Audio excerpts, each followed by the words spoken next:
comedy, a fighter for freedoms, an accomplished entertainer, and a pervert. You've got problems, he's got problems. You've got questions, he's got answers, some of which are good. Call now, 866-WOW-1-WOW. That's 866-969-1969. This is the Jim Norton Show.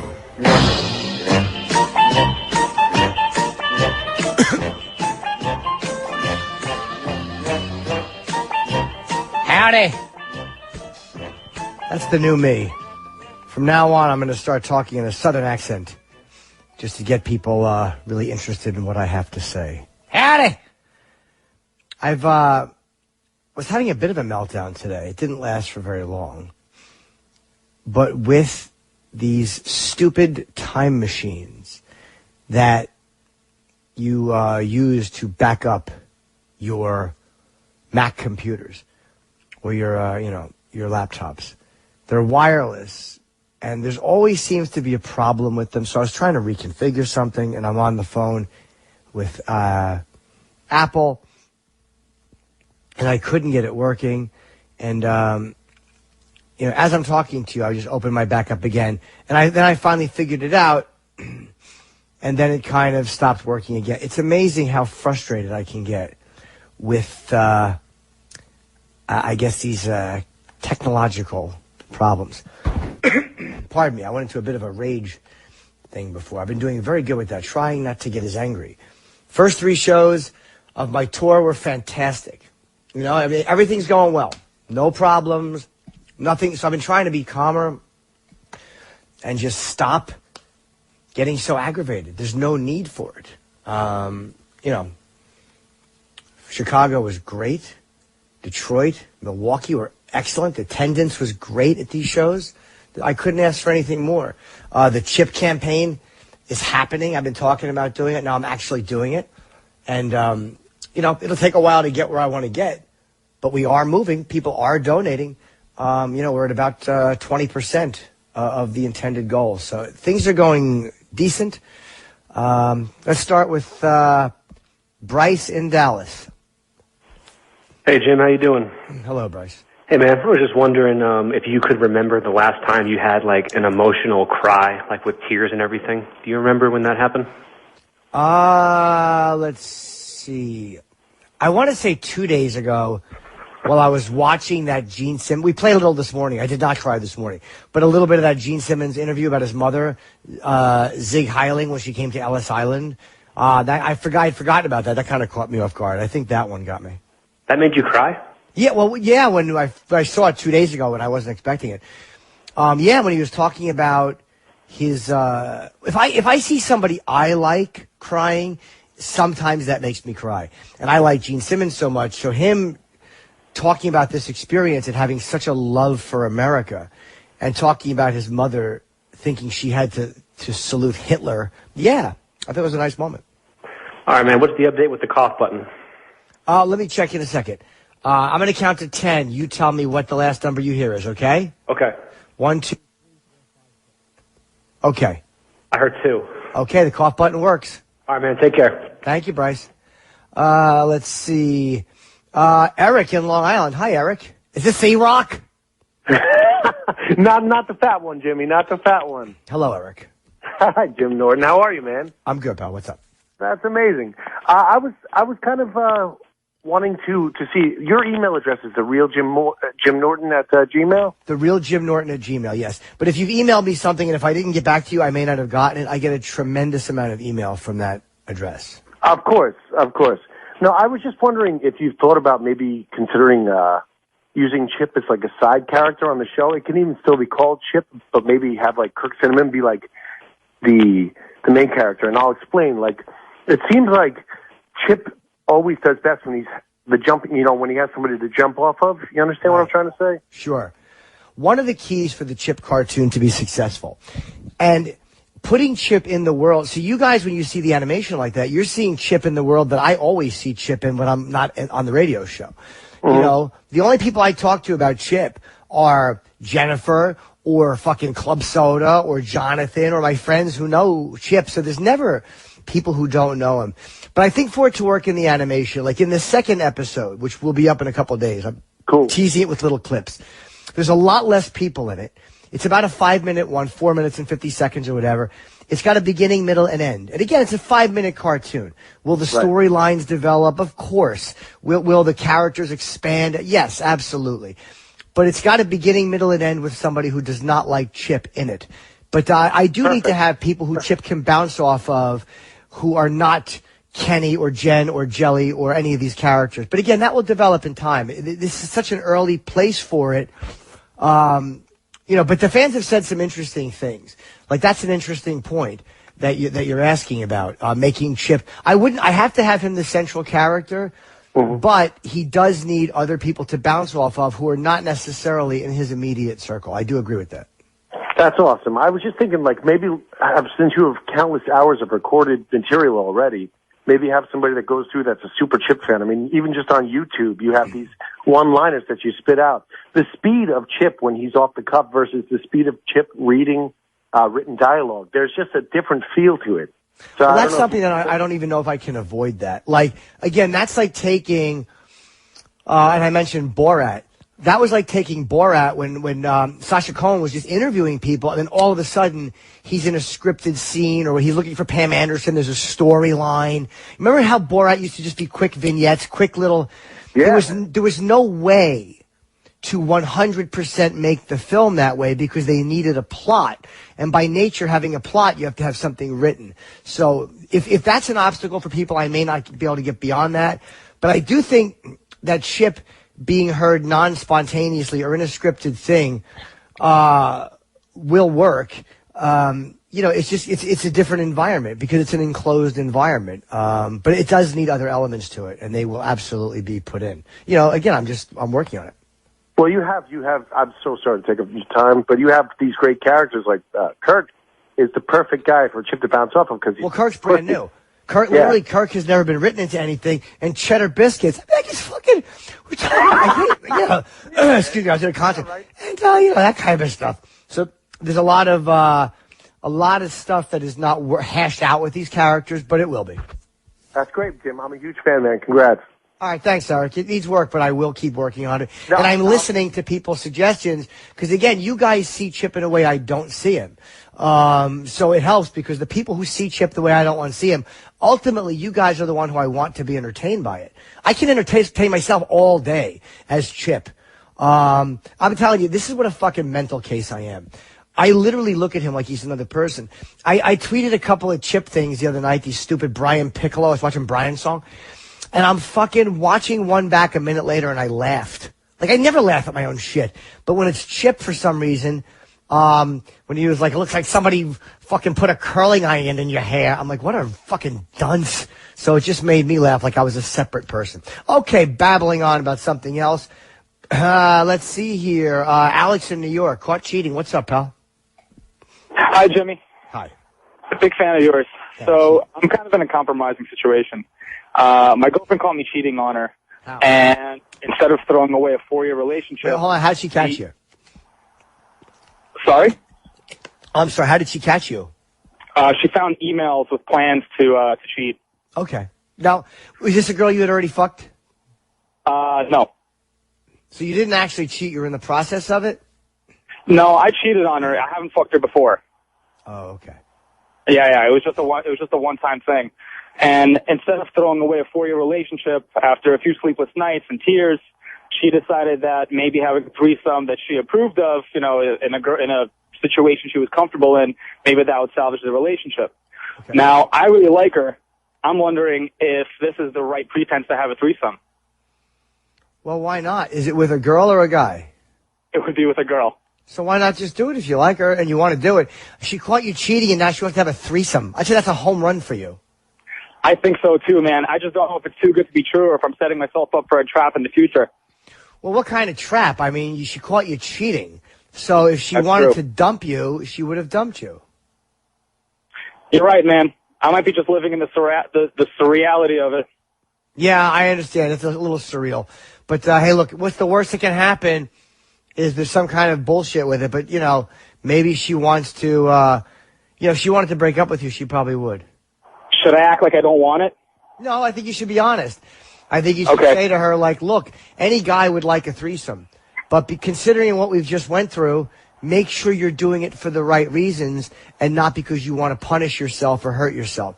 Make sure you tell her that and say, look, I want to work this out. I fucked up. And if a threesome is something you really want, I would love to do that with you. But if you want to wait a little while and then wait to make this decision until you're feeling better, I'm happy to do that too. Let her know that you're willing to wait for her to make that decision. She doesn't have to make it right now. That will prove to her that, like, you're like any male, you want to stick your dick in two girls at once. However, you're more than happy. If you offer her the option of saying, look, we can wait to do this. Let's make sure it's for the right reasons. If she goes, no, I want to do it, then fucking do it. But she might appreciate you doing that. That's what the situation is. All right, Jimmy, I'll go with that. I appreciate that so much. I'm a huge fan. All right, man. Good luck. Thank you. All right, bye. Let's see here. Scott, Michigan. Another tough situation. What's up, pal? Jimmy, let me tell you, married over 20 years. Okay. Had sex with the wife 2 times in the last 2 years. Yeah. And so, obviously, went on the internet, found porn. You know, when you're in your 50s, pretty much one and done. You know what I'm saying? Sure. You know? Well, then, of course, found Viber. Anonymous texting, sexting, got a lot of raunchy, dirty shit that we all love. Sure. Anyway, the wife found my phone, and the woman had texted me. And well, the thing is, it was an innocuous text. It was like, wow, we were really good last night. We got into a lot. And that was all it was. And she took a screenshot of that. So now, of course, she wants a divorce. And there's a part of me that wants to stay, but there's a part that's like a relief. I don't know. Yeah. I mean, I'm not married. I'll hear from people all the time, like, dude, you're lonely and you don't have... And there's times where they're right, but there's certain things about the married life that I hear, like what you're describing, that I'm very happy I never got into. Why don't you... I always suggest people talking things out. So, like, why don't you say to her, like, look, if you want the divorce and she's offering it, do you guys have, like, kids that are young or no? Our youngest is 16. The older ones are in their 20s. And, of course... And you guys aren't fucking, right? Oh, no, not at all. And I've tried, believe me. It's not, my libido is still active and hers is on the downside. Well, then maybe this is the right... If she wants to divorce you over a dirty text after 20 years, that's a little rough. Well, I did tell her I was going to Pornhub and jerking off the porn. It's a big difference. So what? She's not fucking you. What does she want you to do? But again, to me, it's almost like, again, I didn't cheat on her. Physically. No, but even dirty texting. I mean, I know that's that's a little emotional cheating, but so many people, we're just finding this technology in the last few years. True. So many people, we're kind of going a little crazy with it. It will eventually, we'll get used to it and it won't happen. Do you know what I'm saying? But if she wants to divorce you over a dirty text, and did you tell her, like, look, I didn't cheat? Oh, no, I told her. But again, there's no, again, we're in our 50s, so you're old school. We had before texting, so. Oh, yeah. Your mentality is a little bit, not yours, but the mentality is a little bit different from that generation. Sure. Getting it. So. But, well, do you want to dump her? Do you want to, maybe it's, like you said, if it's a relief, why don't you just tell her, like, all right, let's go through with it? Yeah, and that's just it. It is a relief because she's calling me a pervert, this and that, because I'm doing the porn, and I'm thinking, God, if that's my preference, I mean, I'm not looking at bestiality or kiddie porn. It's just... Yeah. Maybe, you know what? Maybe you just, if she's not fucking you, if she's fucked you twice in 2 years, and she's mad you're looking at porn and talking to someone, then she's a little delusional about, what someone should do when they're married after 20 years. And, Jim, I appreciate that, because I was thinking the same thing. Am I that wrong? Or is this, again, every relationship hits their limits of something, whether it's financial, emotional, sexual. And you're right. Maybe this is the out. Hey, dude, if you were saying, hey, look, we're married 20 years, we fuck 3 times a week, and now she won't let me put a stick in her ass, I'd say maybe you're being unreasonable, sir. But when you're in your 50s, you're married 20 years, and she's giving you pussy twice in 2 years, and then calls you a pervert because you're jerking off on porn and doesn't understand why you're talking dirty to someone, fuck that. That's why I've never got married, because I've heard this from way too many people, and I never want to be in that situation. So if she's saying I want to divorce you over this, and you're like, what the fuck are we doing, then maybe you're getting lucky. Hey, I appreciate it, Jim. Hey, keep up the good work. Big fan of you. Hey, also, by the way, sure. Tell Opie I'm pissed at him because, man, ever since Opie and Jimmy came on, he is so fucking funny.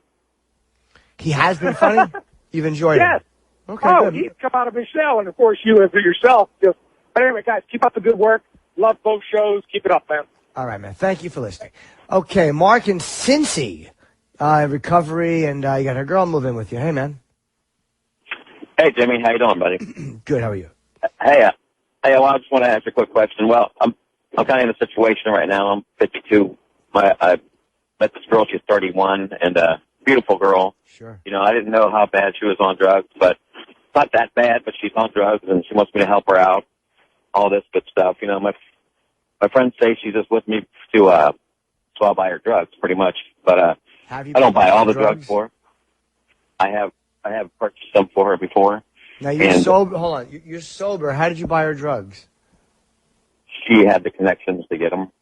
And what did you do? You gave her the money?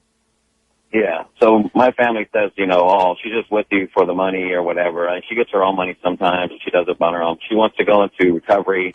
Okay. But, you know, the age difference, you know, I kind of feel like, you know, I'm kind of like I want to fix people all the time. You know, I want to fix, like, a broken wing syndrome. I'm going to help somebody and fix them. Like, that's my job to do that for some reason. But she seems like she loves me, and it seems like a good relationship for the most part. Let me ask you a question.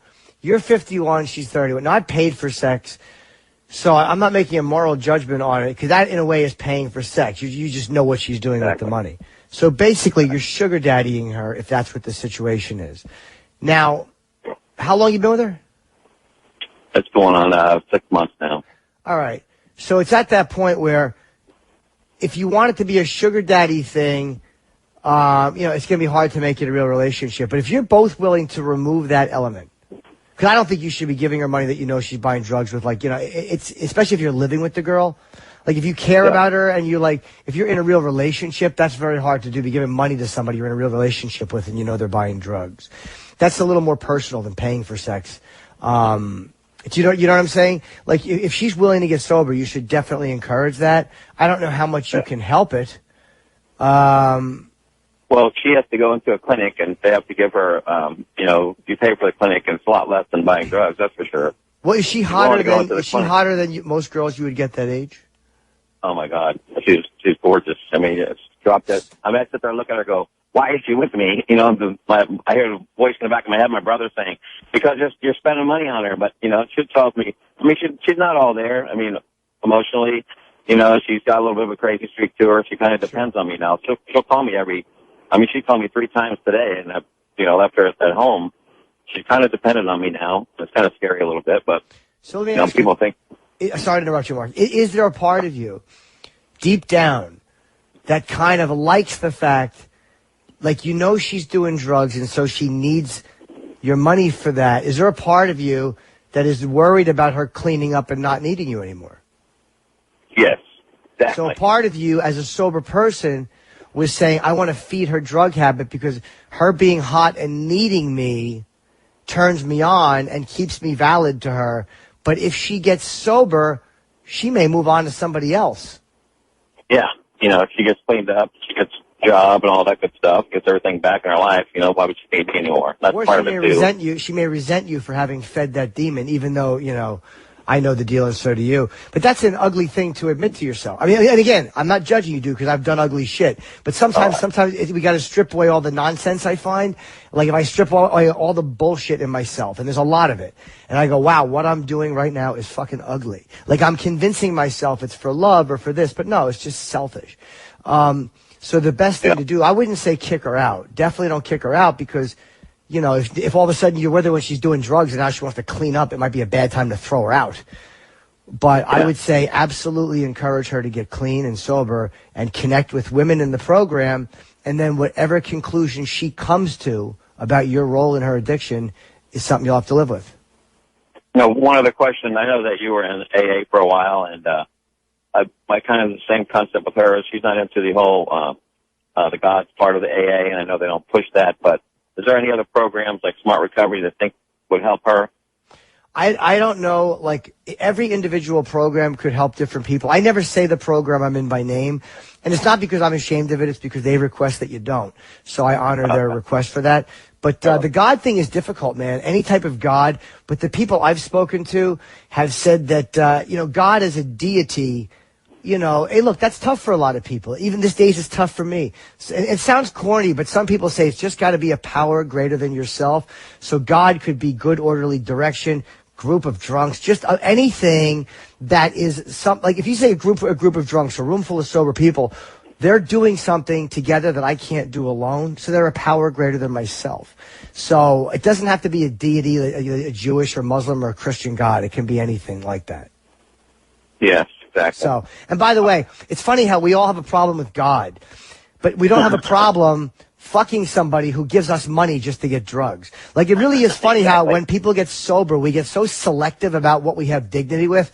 Like, you know what? I don't believe in the Christian Judeo God. What'd you do for drugs? Suck dick behind a dumpster.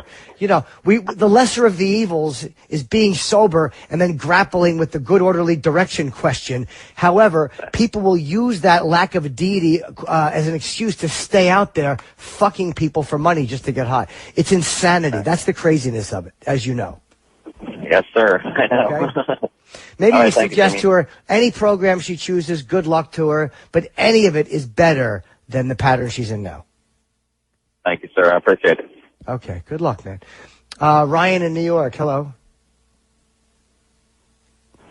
Hi, Ryan. Hello, Jim. Hey, how you doing? I'm a huge fan of the Chip Chipperson thing, by the way. I gotta say that. Thank you. I appreciate that very much. It is awesome, and all the Thank cameos in there too. Rule. Thanks, man. Yeah. So my question was kind of aimed towards comedy and how to inject it into real life, because I see that what I love about the show, and I always have, is that it's like a really calm, chill with a bunch of friends that could just throw jokes back and forth and stuff like that. And I kind of lack that. Like, I live at home with my grandparents, and when I'm not here, I work at a job where people don't speak English. So I got all these impressions of, like, Tommy Lee Jones. I do Ricky Gervais and Bill Burr, and they don't know who they are. So it's like, without an encouraging group of people, do you find it hard to get the bravery to just come out of that weird closet almost, and you're like, hey, I could do this, kind of thing? You want to do stand-up? What's that? Do you want to do stand-up? Did you say that? I fear it. Like, I've tried it once, and it went iffy. I do eventually, but without having that, where do you think that I could practice these things? And is it just the thing that comes with age, where you get braver and you just start risking? Yeah, you know what it is. I don't practice with my friends. It's almost like if you're a funny person and you have that ability to be funny, that will come out in the situations you're in life. If you want to do things on stage, the only way to practice them is to get on stage.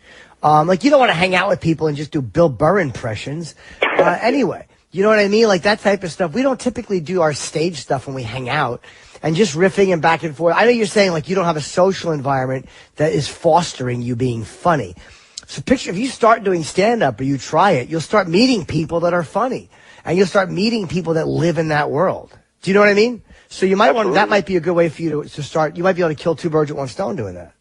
That's a good point, man. I mean, I live up here in upstate New York, and I just visited the city last week, and yeah, there's a bunch of comedians involved with a certain show that I did a little work with there that I won't name, but it was very cool. Yeah.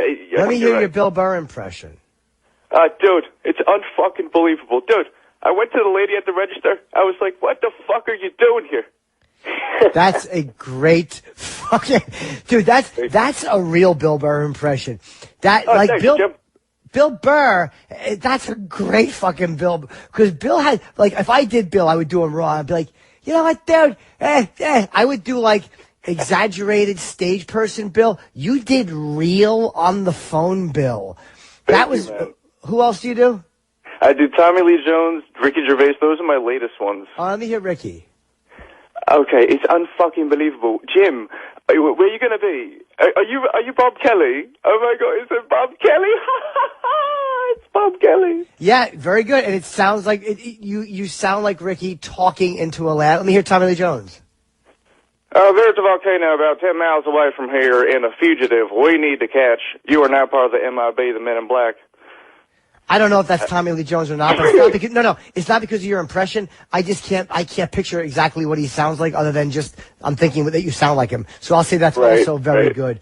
But, anyone that can do Bill Burr the way you can just do Bill Burr, you're a guy who can really do impressions. So you should try. And you do original ones, especially fucking, Burr, who nobody does, and Tommy Lee Jones. And Gervais. You should definitely keep trying to stand up and keep doing them. Do Bill Burr again? Dude, it's unfucking believable. Dude, it's just unbelievable. That's a great Bill Burr. I need Burr. to write some more lines. Yeah, you will. But you have the voice and you have the on the phone fucking Billy Burr. That's fucking awesome. Thank you, man. Yeah, I'm gonna see you in the Sands Casino too. At May 6th or May 9th, right? Okay. I don't know the date, but it's one of those two. I'm gonna get tickets, man. So pumped. All right. Well, I would love to. I'd love to meet you. Come say hello afterwards. Absolutely, man. Okay. All right, Jim. All right, buddy. Good luck, man. You, man. All right. Thanks, pal. Take care. God damn it. That was a good Bill Burr. JR, Manhattan. What's up? Hey, Jim. Good to talk to you. I actually had a question just specifically. Really, if you had any advice about making the transition from opener to feature, I'm about 4.5 years in. I started out in Boston. I came out to New York in April. I'm just going up as much as I possibly can, open mics, bringer shows I got to bark for, literally anything I can do to get in practice. But I think what I'm running into, like my stumbling block, is when I write new material, I find that I'm like, if I have a new subject, I'm sort of like maxing out at about 2.5 minutes at the most. So how long are you doing this? 4 years. You do a lot of bringer shows. Solid half hour, like for real. Honestly, when you ask yourself. No, I have a 20, but I'm like, that's actually part of my one of my goals for this year is that, and I don't know how realistic it is, but one of my goals for 2016 is to, by the end of the year, have written an hour. Well, you don't have to time it out like that. You don't want to do it like that. You want it to be a much more natural progression. Like, one way to get feature work is to go on the road as a host, and you're doing really well, and then somebody will offer you feature money, or you say, I'd like to come back as a feature. They may say no, or they may go, yeah, I'll give you this. You did great this weekend. Maybe the next time you host somewhere, say, hey, would you ever have me back as a feature? And then you may do it, or you may have to go in for lower money just to get the stage time. But I would say wait until you have 25 to 30 solid minutes, dude. Because you don't want to have 20 solid. Because let's just say 15 of that works really well. You might have to do 30. Then your final 5 isn't as killer as you thought, and you got to stretch 15 minutes total. You don't ever want to be in that position. Like, I worked my way up naturally, so I would say don't rush it. Just be a really, really strong host. Because being a host doesn't pay as much, but it makes you a better comic than being a feature. Being a feature is the cake spot. The MC takes it in the ass and fucking goes up to a cold crowd. You got to go up there and warm them up, get them focused. They're ordering their dog shit drinks. You got to talk to them, make them pay attention, make them laugh. You have to get their attention, command the room. Feature walks up to a room that is nice and set up. The table is set. A lot of times the feature they're happy to see because the host didn't do well. So I would say, yeah, it's good to do the feature work, but enjoy the host work. It will make you stronger. Okay. Well, it doesn't pay as well, and it's less satisfying, but it will make you stronger overall.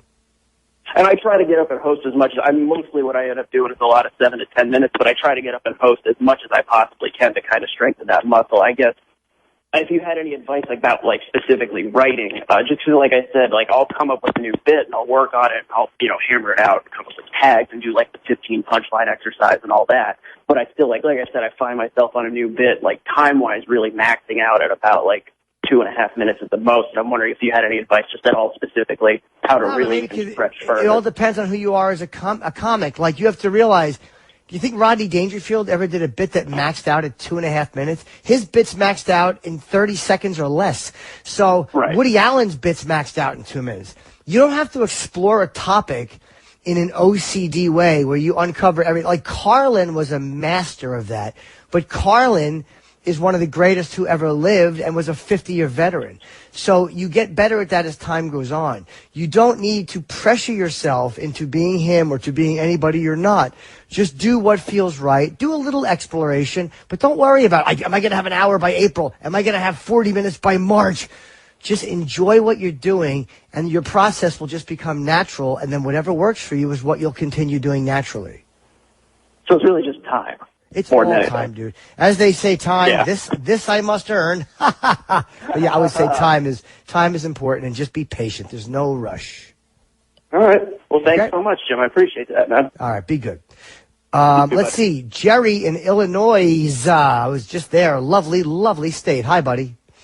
Hey, Jimmy. How you doing? Great. How are you? All right. My question is, it's not necessarily stand-up, but it's stage fright. I came to your show in Louisville at the Laughing Derby, and I noticed, by the way, great show. You and Kelsey were awesome. Thank you. I noticed when I was watching you, which I kind of drifted off. You know, I listened to what you were saying. Don't worry, it was really funny. But what do you look at when you're on stage? I mean, it almost seemed like you weren't. Now, you spoke to me during your act, and that's when you look. But it seemed like, I mean, are you actually like looking at the crowd, or do you find a place in the back? The reason I say that is because I'm getting ready to get in with a band and stuff like that. And I've played music for years, and I've recorded stuff, and it's, you know, it's getting real now. So I've kind of got a fear of that, of when I get on stage, you know, I've got a fear of a lot of people. Now, years ago when I used to drink, karaoke was fine because I could, you know, one, I was drunk, and two, I was looking at the screen, you know, so, but, you know. Where do you focus? What do you look at? I don't do that for any particular reason.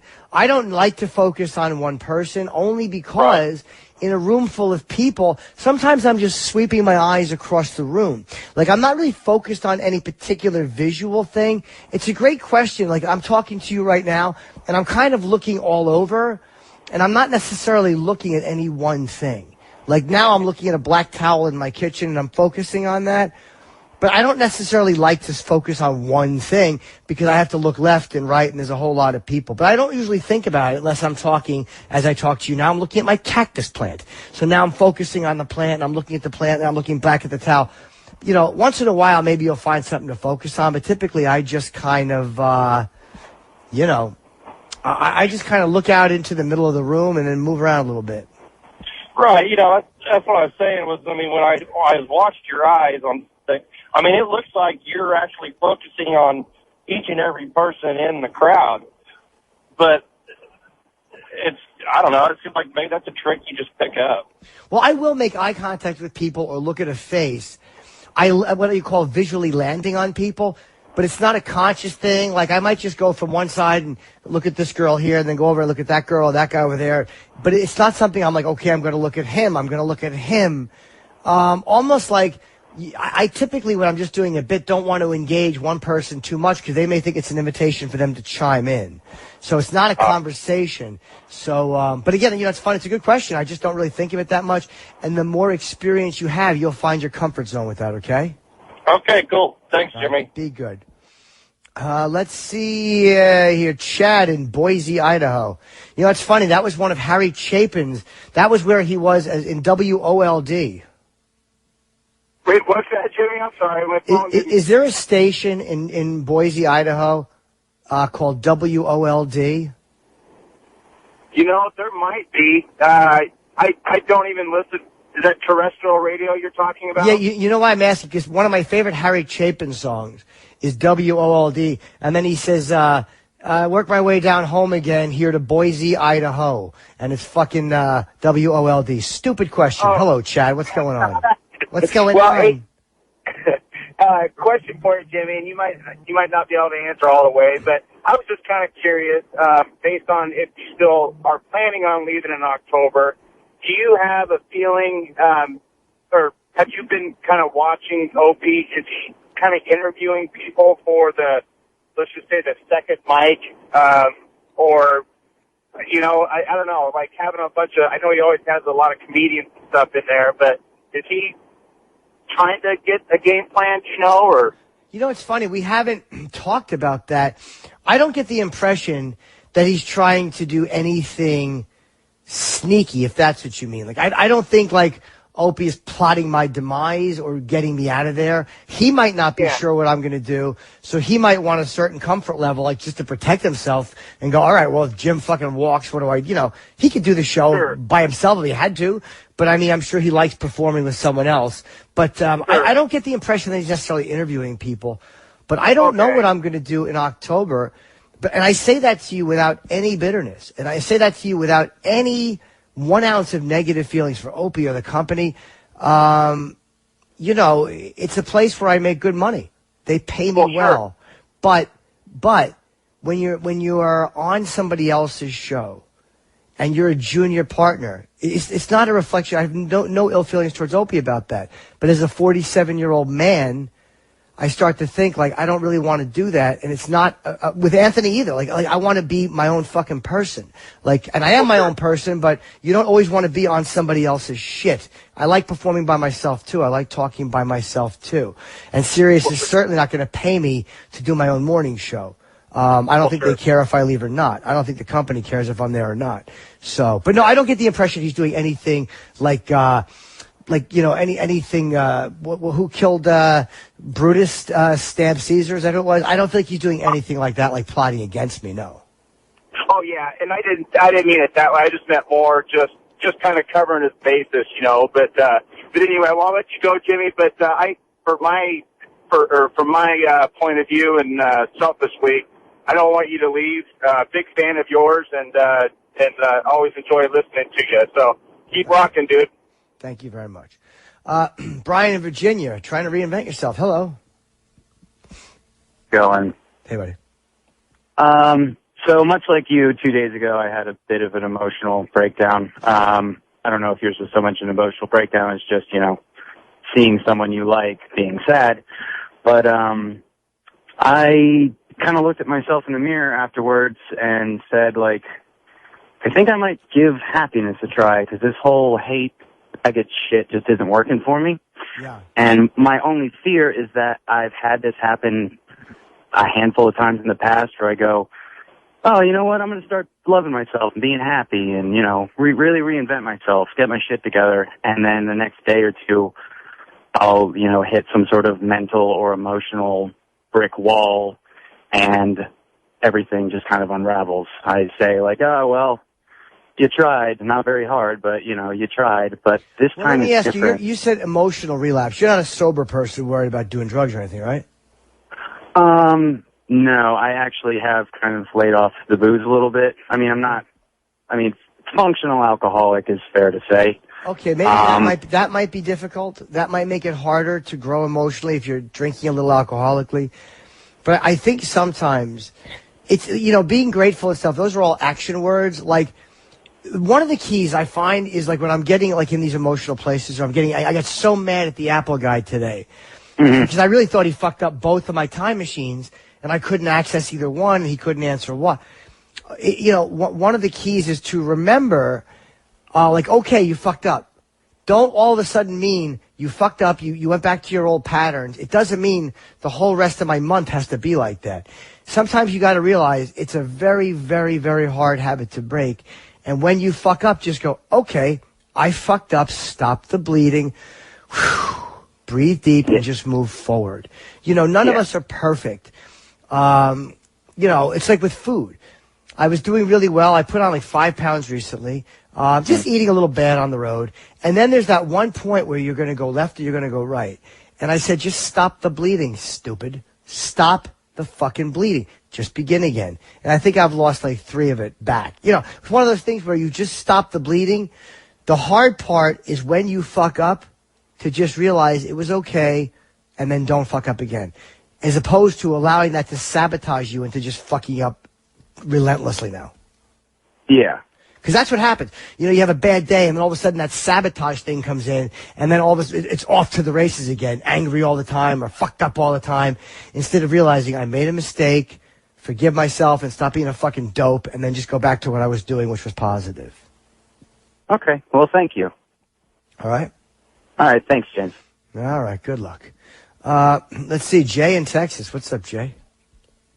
Is this Jim? Mr. Norton, it is. Oh, my God. This is so weird. I've been listening to past episodes with you and Open, back when Anthony was on, and just this is so strange. Yeah. I won't suck your dick too much. I know you'll love it.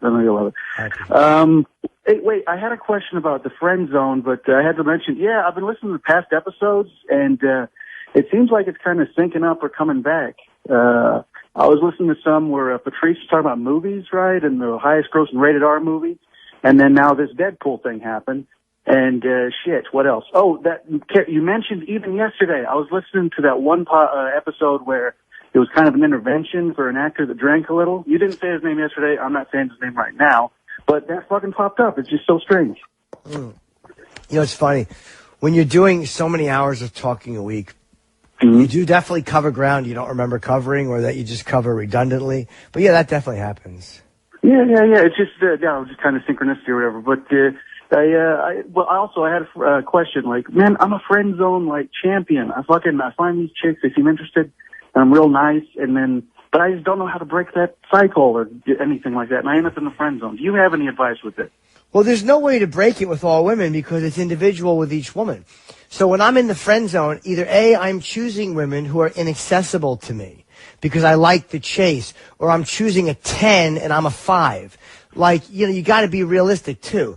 That woman, I forget her name, something Sears, that beautiful model on Instagram. If you're going after girls like that, what's her name?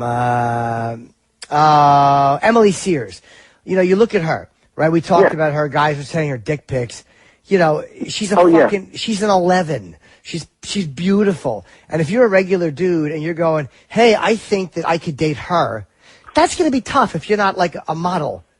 What happens is women like that will tend to friend zone us all the time because, it's a personality thing. But realistically, we're not in her league. We're not in the league of a lot of women. So, that may sound like defeatist talking, but we're all dating in the real world, and we understand that that's the truth. So if it's a woman who is only going to look at me as a friend, and I realize she's only going to look at me as a friend, I have two choices. I accept that, or I just don't hang out with her. I had a woman not long ago, 6 months ago, who I was attracted to. She was the friend of a friend. I went out with her for dinner, and afterwards she's like, I'm going to go home and cuddle with this other friend of mine. She was younger than me. And I guess she thought it was obvious that we weren't going to date. So I was like, all right, that kind of was sucked. But I didn't say it was a date. We went out one more time, hung out, and she gave me a hug, but I could tell that she was so not interested in anything physically. So I texted her. Was it a little side hug? It was worse than this. It was literally, I've seen sexier things of people creeping around the corner of a building. It couldn't have been a less, fucking a fist bump from Peyton Manning would have had more sexual energy. So I took the hint and I texted her and I said, hey, but I didn't text her angry. I didn't go, what the fuck, you're a tease, because she wasn't a tease. I wanted something she didn't. So I said, I think that I'm looking for something that you're not looking for. And she's like, well, I'm like, look, I like you more than you like me, and in a different way. And I texted her because I could have talked to her face to face, but why make her uncomfortable? Let her text. And she's like, well, we do have a big age difference, and I'm kind of but maybe we could hang out sometime. I still want to be your friend. I'm like, okay, we'll see. And that was it. I never contacted her again. And when she contacted me, I was short, but I did not pursue it, and that was the end of it. So I'm not a martyr. I don't put myself in those situations. Do you know what I mean? It's an individual thing. She didn't want to date me. I wanted to be a physical with her, so I didn't hang out with her. I got you, man. I got you. All right, cool. Well, I mean, I understand the going after the cheerleader, the supermodel. I mean, these are just regular type chicks, but no, I mean, probably, yeah. I mean, from the outset, maybe just kind of take a gander at them and just okay, obviously, I'm just a friend. All right, sounds great. Jenny, thank you so much. You have to make that decision. Are you being unrealistic? Or are you shooting for girls in your league who, A, just don't like you, B, have a boyfriend, C, are gay, D, are career focused? And I have plenty of female friends. The comedians I hang out with are all my friends. Kelsey, who's my opener now, and any of the female openers I've used before, I don't fuck any of them. I don't date any of them. And there's not that energy between us at all.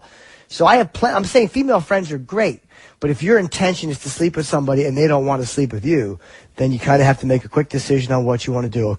Pardon me, okay? No, I got you, man. Hey, thanks. Jimmy, Take care. I love you, man. Just keep it going. Seriously. Okay. Hey, Louie in Missouri, what's up, buddy? Hey, first off, I got to say, I love you, man.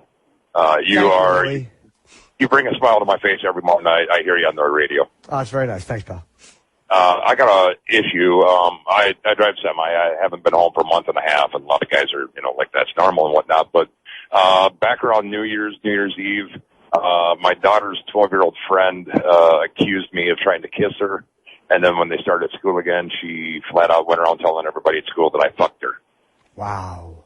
So I'm scared shitless to go home right now, and I'd love to go home and see my family. But, I've talked to the principal. He and I, know each other outside of school. And, he says, not to worry about it, but, Wait, did you talk to her family? No,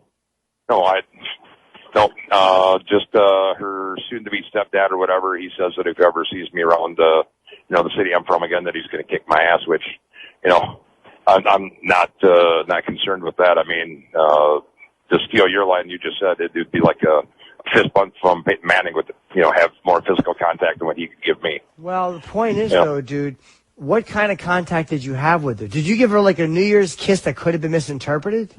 No, I had no contact with her. They were in my daughter's room playing PlayStation all night long, and me and my wife were out in the living room watching TV. So your wife is a genuine alibi, and what does your daughter think about all this? She thought that it might have happened at first, but then, her and her friend have since split up. And why did she think it might have happened if she was with her friend the whole time? I don't know. She tries to go along with it. My daughter's a drama queen, number one. So anything drama, she loves. Getting more people in trouble, she loves. If she doesn't get her way, then obviously, dad did something and, whatnot. Well, have you contacted the police? No, that's the only thing that I haven't contacted, Well, there may be... Now, who did she recant it to?